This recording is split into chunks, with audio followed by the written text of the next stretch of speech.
Valuation of गुडविलचा आपण चौथा problem start करूया.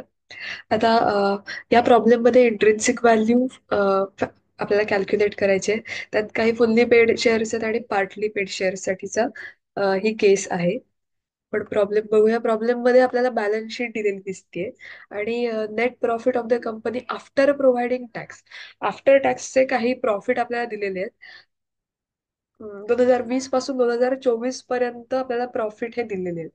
आता हा अशा प्रकारचा प्रॉब्लेम सॉल्व्ह करताना काही आपण स्टेप्स फॉलो करणार आहोत. स्टेप बाय स्टेप हा प्रॉब्लेम आपल्याला सॉल्व्ह करायचा आहे. आपण आधी ऍडजस्टमेंट बघूया. On 31st March 2024, land and building were valued at 3,75,000 and plant and machinery were valued at 2,25,000. म्हणजे इथे ज्या काही ऍसेट ह्या दोन दिलेल्या आहेत त्यांचं रिव्हॅल्युएशन झालेलं आहे. ओके. आता जेव्हा रिव्हॅल्युएशन झालं असेल तेव्हा आपण कोणती मेथड अप्लाय करणार आहोत?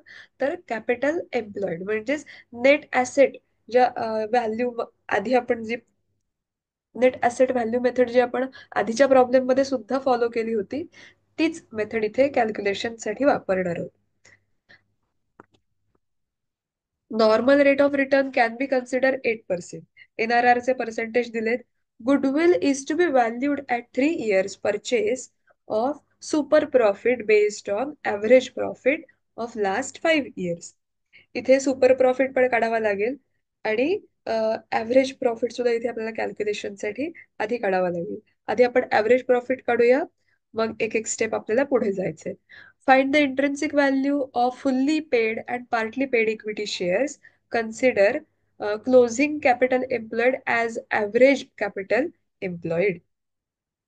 आता यातली फर्स्ट स्टेप असेल कॅल्क्युलेशन ऑफ ॲव्हरेज प्रॉफिट. आता कॅल्क्युलेशन ऑफ ॲव्हरेज प्रॉफिट मध्ये आपण काय करतो, तर जे काही 4 ते 5 वर्षांचे प्रॉफिट दिलेले असतात त्या सगळ्यांची आपल्याला ऍडिशन करायचे. लेट अस सी, 1, 2, 3, 5 वर्षांचे प्रॉफिट दिलेले दिसतात.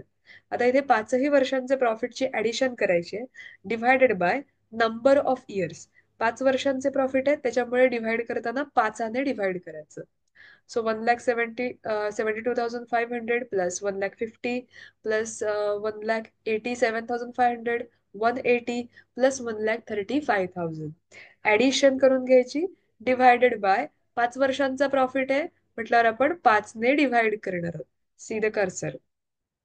आता ह्यांचं सगळं कॅल्क्युलेशन केल्यावरती ऍडिशन आणि डिव्हिजन करून झाल्यानंतर फायनल आन्सर येत आहे 1,65,000. इथे आपल्याला आन्सर दिसत आहे 1,65,000. इथे मी त्याला सर्कल करते 1,65,000. नेक्स्ट दुसऱ्या स्टेपमध्ये आपल्याला काय करायचं, तर कॅल्क्युलेशन ऑफ कॅपिटल एम्प्लॉईड म्हणजे ज्या काही ऍसेट आहेत त्या ऍसेट त्यांची टोटल मायनस लायबिलिटीजची टोटल.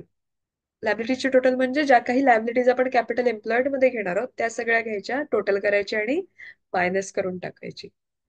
आता आधी आपण बघूया लँड अँड बिल्डिंग.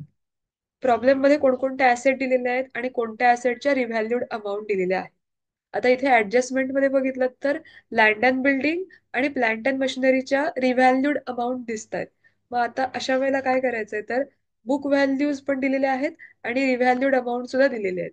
मग अशा वेळेला आपल्याला रिव्हॅल्यूड अमाऊंट जे आहेत म्हणजेच लँड अँड बिल्डिंग 3,75,000 आणि प्लांट अँड मशिनरी 2,25,000 आपल्याला कॅल्क्युलेशन साठी घ्यायचंय. आणि इथे असलेल्या सगळ्या ज्या काही ऍसेट दिसत आहेत ह्या ऍसेट सगळ्या आपण त्यांची ऍडिशन करून घेणार आहोत. So land and building plus machinery plus stock plus debtors plus cash plus bank आणि या सगळ्यांची टोटल येते 21,07,500. सगळ्या ऍसेटची आपण टोटल करून घेतली. आता लायबिलिटीज आपल्याला घ्यायच्या. लायबिलिटीज मधल्या कोणत्या गोष्टी याच्यात येत नाहीत म्हणजे आता इथे आपण कोणत्याही प्रकारचे रिझर्व्ह घेणार नाही आहोत. आपण शेअर कॅपिटलही इथे घेणार नाही आहोत. आपण काय काय घेणार आहोत, तर bank overdraft, creditors, then provision for taxation आणि प्रपोज डिव्हिडंड या 4च गोष्टी आपण कॅल्क्युलेशन साठी इथे घेणार आहोत. So bank overdraft, creditors, provision for tax and propose dividend या चौघांचीही टोटल येते 3,27,500. मग इथे ऍसेटची आलेली टोटल मायनस liabilitiesची total. Then you will get capital employed. So 21 lakh 7,500 minus 3 lakh 27,500. And the answer is 17 lakh 80,000. 17,80,000चं capital employed इथे आपल्याला मिळालं. इथपर्यंत आपल्या 2 स्टेप कंप्लीट झाल्या. आता तिसऱ्या स्टेपला आपल्याला जायचंय. तिसऱ्या स्टेपमध्ये काय करायचंय तर rate return on capital calculation करावं लागेल.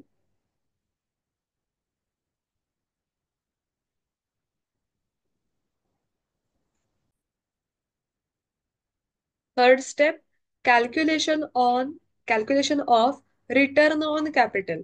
आता रिटर्न ऑन कॅपिटल एम्प्लॉईड आपण कसं काढणार तर आलेलं capital employed multiplied by normal rate of return. आता इथे कॅपिटल एम्प्लॉईड आपलं आलंय आधीच्या स्टेपमध्ये 17,80,000. त्यामुळे इथे आपल्याला कॅल्क्युलेशनला घ्यायचे 17,80,000 17,80,000 मल्टिप्लाइड बाय 8%. 8% कोणते घेतले तर normal rate of return which is already given in problem. So normal rate of return that means NRR is consider 8%. म्हणून 8% आपण कॅल्क्युलेशन केलं. So return on capital employed येत आहे 1,42,400. नेक्स्ट फोर्थ स्टेप मध्ये आपल्याला सुपर प्रॉफिट कॅल्क्युलेट करायचं आहे. आता सुपर प्रॉफिट कॅल्क्युलेट आपण कसं करणार आहोत. सुपर प्रॉफिट साठी फर्स्ट स्टेप मधला इथे जे आपल्याला ऍव्हरेज प्रॉफिट आलेलं आहे average profit minus return on capital. So average profit आपला आला होता 1,65,000 minus return on capital 1,42,400. Then you will get super profit. So average profit minus return on capital आपल्याला मिळणार आहे इथे सुपर प्रॉफिट. सुपर प्रॉफिट मिळतोय 22,600. आता इथे जो सुपर प्रॉफिट मिळालेला आहे त्याने आपण गुडविल कॅल्क्युलेट करणार आहोत पुढच्या 3 वर्षांसाठीच. आता इथे बघा प्रॉब्लेम मध्ये म्हटलंय goodwill is to be valued at 3 years purchase of super profit. त्यामुळे सुपर प्रॉफिट मिळाल्यानंतर 3 वर्षांसाठी गुडविल कॅल्क्युलेट करायचे. So 22,600 multiplied by 3. Then you will get goodwill. इथे गुडविल मिळालंय 67,800चं. इथपर्यंत आपल्या बेसिक सगळ्या स्टेप्स या कम्प्लीट झालेल्या आहेत. नाव व्हॅल्युएशन ऑफ शेअर्स. आता व्हॅल्युएशन आपल्याला तर करायचंय. व्हॅल्युएशन साठी फर्स्ट स्टेप आहे net asset available to equity share holder.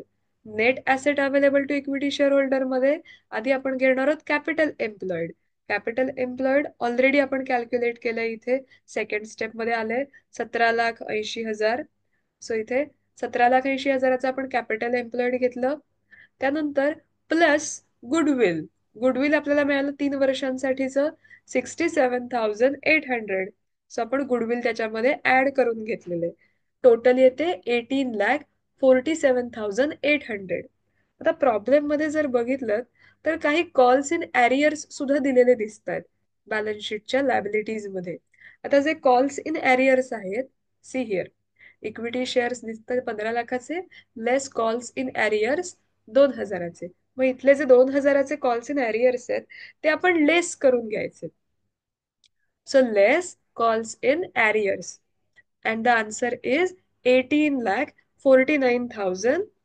Sorry add करून घेतले इथे नॉट लेस ऍड करून घ्यायचे कॉल्स इन एरियर्स 18,49,800.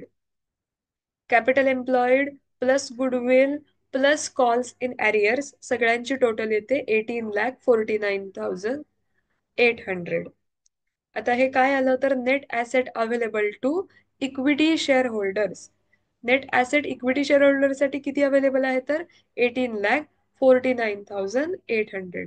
आता पर शेअर व्हॅल्यू आपल्याला कॅल्क्युलेट करायची.